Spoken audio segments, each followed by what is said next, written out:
अहोई अष्टमी के व्रत में पूजा के साथ ही व्रत कथा सुनने का खास महत्व है। मान्यता है कि इस कथा को सुनने के बाद ही आपका व्रत पूर्ण माना जाता है। माताएं संतान की दीर्घायु के लिए पूरे दिन निर्जला व्रत करती हैं और फिर दोपहर के बाद अहोई माता की पूजा करती हैं और शाम को तारों को अर्घ्य देकर व्रत तोड़ती हैं। आइए जानते हैं अहोई अष्टमी की व्रत कथा विस्तार से। अहोई अष्टमी की व्रत कथा। एक साहूकार था जिसके 7 बेटे और 7 बहुएं थीं। दिवाली से पहले कार्तिक अष्टमी को सातों बहुएं अपनी इकलौती नंद के साथ जंगल में जाकर खदान में मिट्टी खोद रही थी। वहां स्याहू की मांद थी। मिट्टी खोदते समय नंद के हाथ से स्याहू का बच्चा मर गया। इससे स्याहू माता बहुत नाराज हो गई और बोली, मैं तेरी कोख बांधूंगी। तब नंद अपनी सातों भाभियों से बोली, तुम में से कोई अपनी कोख बंधवा लो। सभी भाभियों ने अपनी कोख बंधवाने से इनकार कर दिया, परंतु छोटी भाभी सोचने लगी कि अगर मैंने अपनी कोख नहीं बंधवाई तो सासू जी नाराज होंगी। ये सोचकर नंद के बदले में छोटी भाभी ने अपनी कोख बंधवा ली। अब इसके बाद उसको जो बच्चा होता वह 7 दिन का होकर मर जाता। एक दिन पंडित को बुलाकर पूछा, मेरी संतान 7वें दिन क्यों मर जाती है? तब पंडित ने कहा, तुम सुरही गाय की सेवा करो। सुरही गाय स्याहू माता की भायली है, वह तेरी कोख खुलवा देगी, तब तेरा बच्चा जिएगा। अब वह बहुत जल्दी उठकर चुपचाप सुरही गाय के नीचे साफ सफाई कराती। सुरही गाय ने सोचा, रोज उठकर कौन मेरी सेवा कर रहा है, सो आज देखूंगी। गौ माता खूब सवेरे उठी, देखती है कि साहूकार के बेटे की बहू उसके नीचे साफ सफाई कर रही है। गौ माता उससे बोली, क्या मांगती है? साहूकार की बहू बोली, स्याहू माता तुम्हारी भायली है और उसने मेरी कोख बांध रखी है, सो मेरी कोख खुलवा दो। गौ माता ने कहा, अच्छा ठीक है। अब तो गौ माता समुद्र पार साहूकार की बहू को अपनी भायली के पास लेकर चल पड़ी।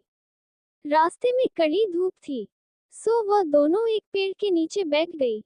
थोड़ी देर में एक सांप आया। उसी पेड़ पर गरुड़ पंखनी का एक बच्चा था। सांप उसको डसने लगा। तब साहूकार की बहू ने सांप मारकर ढाल के नीचे दबा दिया और बच्चे को बचा लिया। थोड़ी देर में गरुड़ पंखनी आई तो यहाँ खून देखकर साहूकार की बहू को चोंच मारने लगी। तब साहूकार की बहू बोली, मैंने तेरे बच्चे को नहीं मारा बल्कि सांप तेरे बच्चे के करीब आया था, मैंने तो उससे तेरे बच्चे की रक्षा की है। ये सुनकर गरुड़ पंखनी बोली, मांग तू क्या मांगती है?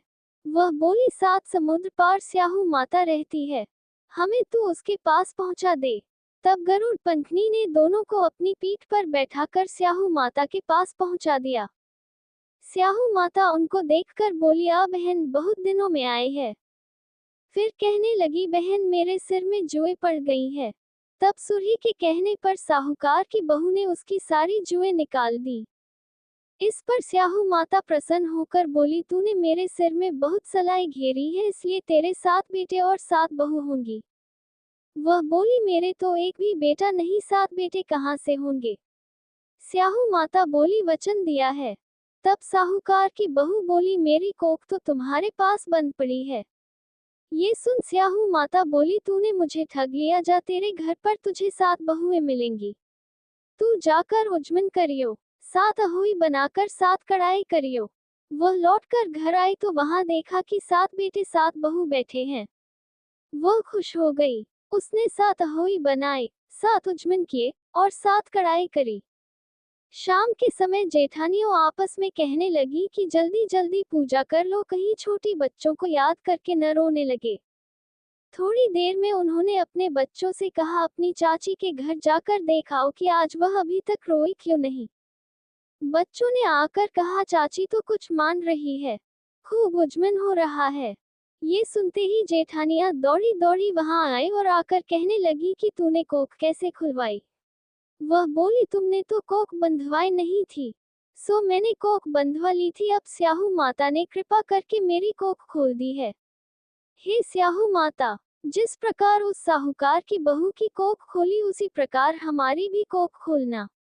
एक कटोरी में गेहूं के दाने या फिर हल्दी चावल लेकर कहानी सुने। अहोई माता की कथा के साथ गणेश जी की यह कथा भी जरूर पढ़ना चाहिए।